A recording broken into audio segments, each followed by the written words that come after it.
Welcome to R K's food channel. आज हम पूरन पोड़ी और आमटी बनाने वाले हैं। सबसे पहले हम बनाने वाले हैं पूरन पोड़ी। उसके लिए पूरन के लिए हमें लगने वाली है 500 ग्राम चने की दाल। चने की दाल को आधे घंटे के लिए भिगो के रख दिया था। ये जो पूरन हम बनाने वाले हैं बहुत ही झटपट से बनने वाला पूरन है, आधे घंटे के अंदर ही बन जाता है। इसे मिक्सर में से पीसने की भी आवश्यकता नहीं है। अब आगे हम देखेंगे कैसे हम बना रहे हैं। इसमें आवश्यकता अनुसार हम पानी ऐड करेंगे, थोड़ी सी हल्दी और थोड़ा सा तेल भी इसमें डाल देंगे ताकि जो दाल है वो अच्छे से पक जाए। और प्रेशर कुक करने वाले हैं हम इसे 4 या 5 सीटी तक आप प्रेशर कुक कर सकते हैं। और ये दाल जो है वो अच्छी तरह से गलनी आवश्यक है। चने की दाल अच्छे से पकनी चाहिए। अब प्रेशर कुक कर लिया है दाल को। अब आप देख सकते हैं दाल अच्छे से पक चुकी है। दाल पकने के बाद बिल्कुल भी दानेदार नहीं रहना चाहिए। दाल अच्छे से गलनी बहुत ही ज़रूरी है इसके लिए। अब जो एक्सेस पानी है, एक्स्ट्रा पानी है दाल में का, वो हम छलनी में से इसे निथार लेंगे नीचे। एक बर्तन रखा है क्योंकि यही जो पानी होता है उससे ही आमटी बनती है। पूरी दाल का पानी निकलना ज़रूरी है, उसके बाद ही हम इसे पीसने वाले हैं। ये दाल जो अच्छे से पक चुकी है, इसे मिक्सर में पीसने की कोई भी ज़रूरत नहीं है।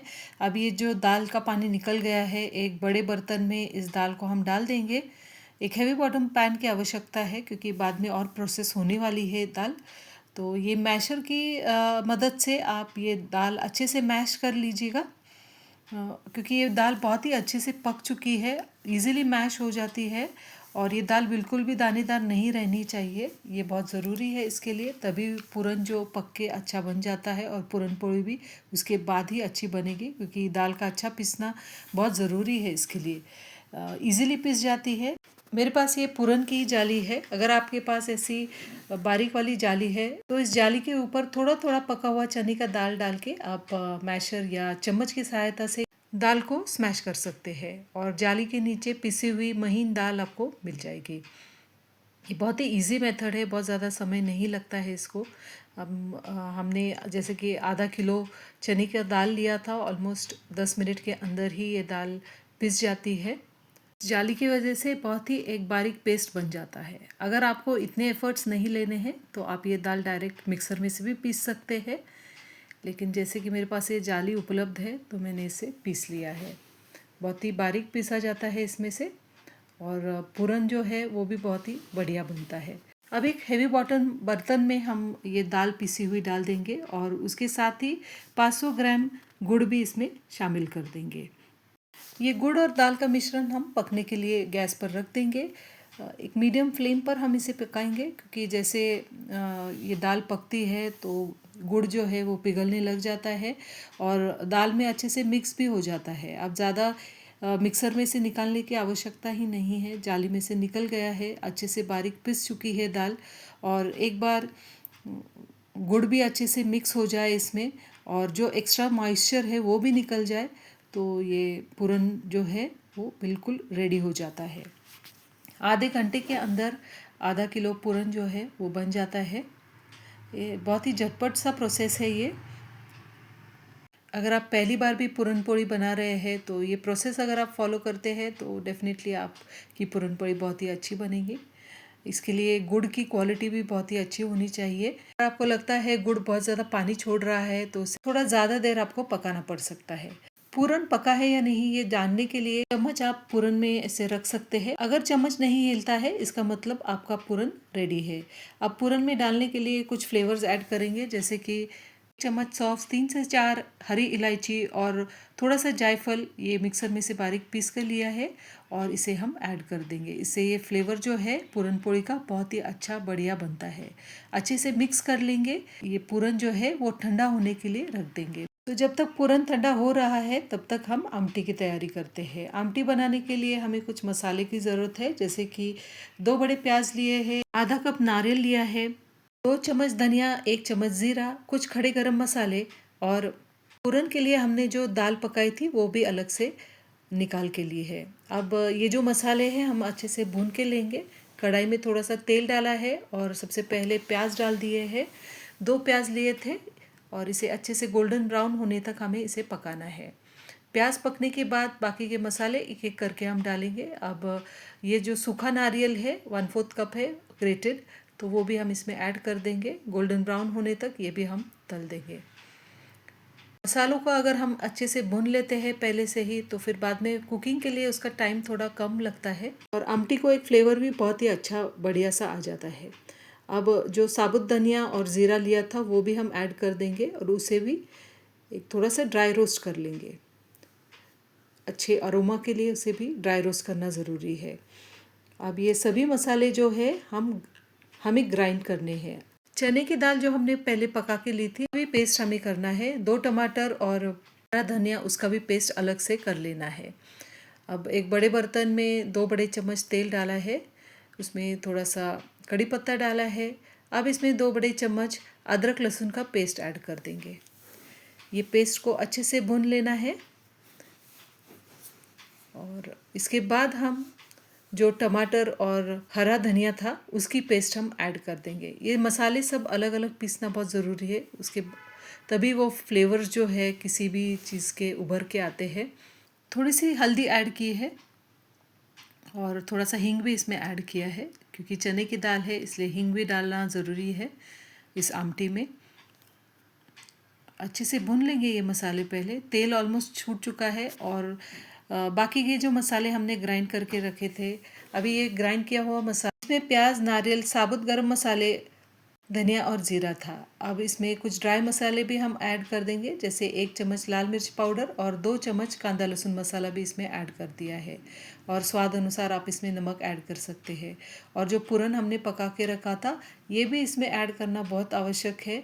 एक खट्टा मीठा तीखा टेस्ट इस आमटी को आ जाता है पूरन ऐड करने की वजह से, बहुत ही बढ़िया टेस्ट बनता है। और इस मसाले को अच्छे से भून लेंगे। जैसे कि पहले से हमने ये मसाले अच्छे से फ्राई कर लिए थे, तो बहुत ज़्यादा भूनना आवश्यक नहीं है, थोड़ा सा भून लेंगे उसका कच्चापन निकलने तक। हमने जो पिसी हुई दाल थी उसका पानी स्ट्रेन कर लिया था, अब वो पानी हम इसमें ऐड कर देंगे। ये दाल के पानी से ही आमटी को बहुत ही अच्छा टेस्ट आ जाता है। अब ये सभी मसाले उसमें मिक्स कर लेंगे और आवश्यकता अनुसार हम इसमें गर्म पानी भी ऐड कर सकते हैं। हमें कितनी कंसिस्टेंसी का या कितना आमटी चाहिए उस हिसाब से गर्म पानी की क्वांटिटी हम एडजस्ट कर सकते हैं। मैंने ऑलमोस्ट 1.5 लीटर पानी इसमें ऐड किया है, क्योंकि क्वांटिटी मेरी ज़्यादा थी।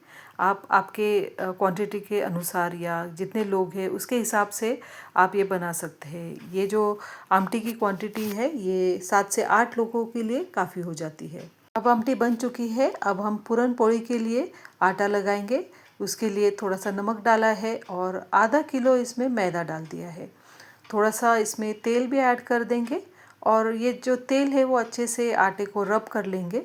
आवश्यकता अनुसार इसमें पानी ऐड करना है और एक सॉफ्ट सा डो हमें बनाना है। डो ज़्यादा सख्त नहीं होना चाहिए। हम जो ये पूरन पोली के लिए जो आटा लगाते हैं उसकी कंसिस्टेंसी और जो पूरन रहता है पका हुआ उसकी दोनों की कंसिस्टेंसी ऑलमोस्ट एक जैसी होनी चाहिए। जितना सॉफ्ट आपका पूरन है उतनी ही सॉफ्ट ये डो भी होना चाहिए। इस आटे को बहुत ही अच्छे से गूंदना ज़रूरी है। पूरन पोली का प्रोसेस थोड़ा सा लंबा है और मेहनत भी लगती है, लेकिन खाने में बहुत ही लजीज लगती है। इस आटे में आवश्यकता अनुसार थोड़ा थोड़ा तेल ऐड करें और एक सॉफ्ट सा आटा आपको लगाना है। आटा गूंदने के बाद 15 मिनट के लिए इसे ढक के रख देंगे और उसके बाद हम पूरन पोली बनाएंगे। पूरन पोली बनाने के लिए एक लोई लेनी है। अब इसकी हम छोटी सी पूरी बेल लेंगे और उसके अंदर हमें पूरन भरना है। अगर आप एक्सपर्ट हैं तो हाथ से ही एक छोटी सी कटोरी बना सकते हैं इस लोई की और फिर उसमें पूरन आप फिल कर सकते हैं। अगर आप बिगनर हैं तो एक छोटी सी पूरी आप ऐसे बेल सकते हैं। ये जो रोटी आपने बेली है बीच में थोड़ा सा थिकनेस ज़्यादा होना चाहिए, साइड्स में थिकनेस कम रहा तो भी चल जाता है। जितना आटा हमने लिया है उतनी क्वांटिटी का हमें पूरन भी लेना है। कुछ लोग ज़्यादा भी पूरन डाल के पूरन पोली बनाते हैं, लेकिन अगर आप बिगनर हैं तो आपको थोड़ा डिफ़िकल्ट हो सकता है। सेम क्वांटिटी का आप रखें और फिर सभी एजेस ऐसे सेंटर में लाए और एक्स्ट्रा जो आटा है वो निकाल सकते हैं और एक अच्छे से लोई फिर से बना ले इसकी। और बहुत ही हल्के हाथ से हमें पूरन बनाना है। बहुत ज़्यादा प्रेस करके आप ना बनाइएगा, वरना पूरन जो है या पूरन पोली फटने के भी चांसेस बनते हैं। आटा लगाकर ही हल्के हाथ से आपको ये पूरन पोली बेलनी है। पूरन पोली में आपकी जैसी एक्सपर्टीज़ बढ़ती है उस हिसाब से आप ये पूरन पोली जो है वो पतली या मोटी बना सकते हैं। अगर आप बिगनर है तो बहुत बड़ी पूरन पोली ना बनाइएगा, छोटी छोटी बनाइएगा ताकि आप में भी एक कॉन्फिडेंस आए कि आप भी बना सकते हैं। आप जिनको एक्सपर्टीज़ रहती है वो पतली और बड़ी वाली पूरन पोली भी बना लेते हैं। अगर आपको आरकेएस फूड चैनल की ये रेसिपी पसंद आई है और अगर आपने अब तक सब्सक्राइब नहीं किया है तो प्लीज़ सब्सक्राइब कीजिए। आपके सब्सक्राइब करने से हमें मोटिवेशन मिलता है आप तक ऐसे ही नए नए वीडियोस लाने की। अब आप देख सकते हैं पूरन पोली जो है वो अच्छे से बन चुकी है। अब तवा गरम करने के लिए मैंने पहले से रख दिया था। मीडियम आंच पर ही पूरन पोली सेकें और आप इसे चाहे तो घी लगा सकते हैं या तेल भी लगा सकते हैं। दोनों साइड से आपको सेकना है। ये पूरन पोली आप गर्मा गर्म घी के साथ खाएं, आमटी के साथ खाएं या कुछ लोग नारियल का दूध निकालते हैं और उसमें इलायची, जायफल और शक्कर ऐड करके या गुड़ ऐड करके उस दूध में भी ये पूरन पोली खाना पसंद करते हैं। तो आप ये पूरन पोली कैसे खाना पसंद करते हैं हमें कमेंट सेक्शन में ज़रूर बताइएगा। आने वाले जो भी त्यौहार है उसमें पूरन पोली बनाइए, आप भी खाइए, आपके अपनों को भी खिलाइए। अगर आपको आरकेएस फूड चैनल की ये रेसिपी पसंद आई है तो लाइक, शेयर, सब्सक्राइब करना ना भूलें और कमेंट सेक्शन में ज़रूर बताइए आपको ये रेसिपी कैसे लगी। Thanks for watching.